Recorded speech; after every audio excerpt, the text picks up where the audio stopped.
One of the people who died in that tragedy was Sam Lilley. He was the first officer on the passenger jet that was cleared and coming in for landing at Reagan National that night. His father, Tim Lilley, is a former active duty Army Black Hawk helicopter pilot himself and is attending the hearings this week that will pick back up very soon. And Tim Lilley joins us right now. Tim, thank you for being here. How are you feeling after everything you heard in that first day of the hearings? Look, what we've learned during these hearings kind of points back to what I've been saying all along, that we need to make some cultural changes now both in the Army and the FAA. Chairwoman Harmony called the FAA out on the procedurals problems that cause known safety issues not to be addressed. And so we need to make some cultural changes, especially the Army. I was really disheartened to learn that Army pilots thought it was okay to fly underneath jets that were on short final to Reagan. This is not something that we would have done when I was flying those routes. We knew better, and somewhere along the line that knowledge and experience had been lost there. And so the culture there was like teenagers teaching other teenagers how to drive. They just didn't know better, and nobody stopped to relook at what they were doing. And I mean, Jennifer Hamady saying there she's angry, she's upset, and she did not hold back in her frustration with both the Army and the FAA for, in her view, not taking ownership, not owning up to the failures and not doing more even since the tragedy to learn a lesson. Let me play a little bit more. I know you heard it, you were there, but let me play a little bit more of what she said yesterday. I don't get it. Every sign was there that there was a safety risk, and the tower was telling you that. What you did is you transferred people out instead of taking ownership over the fact that everybody in FAA in the tower was saying there was a problem. Are you kidding me? 67 people are dead. How do you explain that? Fix it. Do better. Quite a moment there. What did you think of that? She's right on target there. She's right on target there. We lost 67 national treasures that day, both in the helicopter and in the jet. And there was so many signs.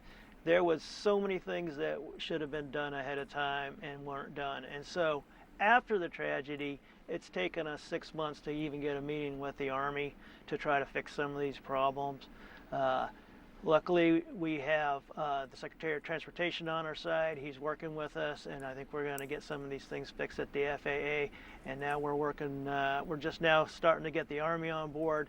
And so I have some optimism that we can make some changes and make sure that this accident doesn't happen again. And that's the legacy of these 67 people, is they tragically and needlessly lost their life, but we want to make sure that doesn't happen to anybody else. What is your message when you're in these meetings, or just today? What is your message to the leaders in charge, who are the people responsible for making it and keeping it safe to fly and making sure that this doesn't happen again? I mean, what do you think your son Sam would be saying today? I think Sam would be really proud of the work we've done, and I've been talking with the Army leaders. Just recently, they've started to re-engage with me, and we're talking about culture. There's cultural things that have to be changed. This idea that we're above getting down and looking at safety and taking it seriously, risk mitigation that wasn't taken, and we just have to get back to the basics of flying, so that when, you know, every passenger on an aircraft should expect to get there safely, right? These aren't casualties of war.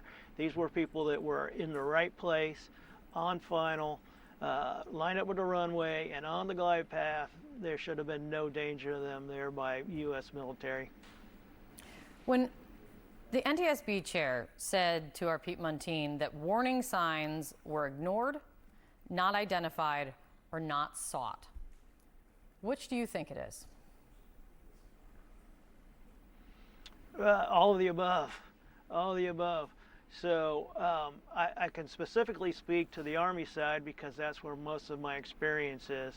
But the Army had lost a ton of experience in the last couple of decades as pilots left, and they had a hard time refilling their roles with pilots. The training standards dropped, and the average amount of experience that an Army pilot dropped. And so that dedication and that experience, when it left, a lot of the knowledge of how to fly these routes and how to do it safely left with them. And the new guys coming up, it's like they just didn't know better.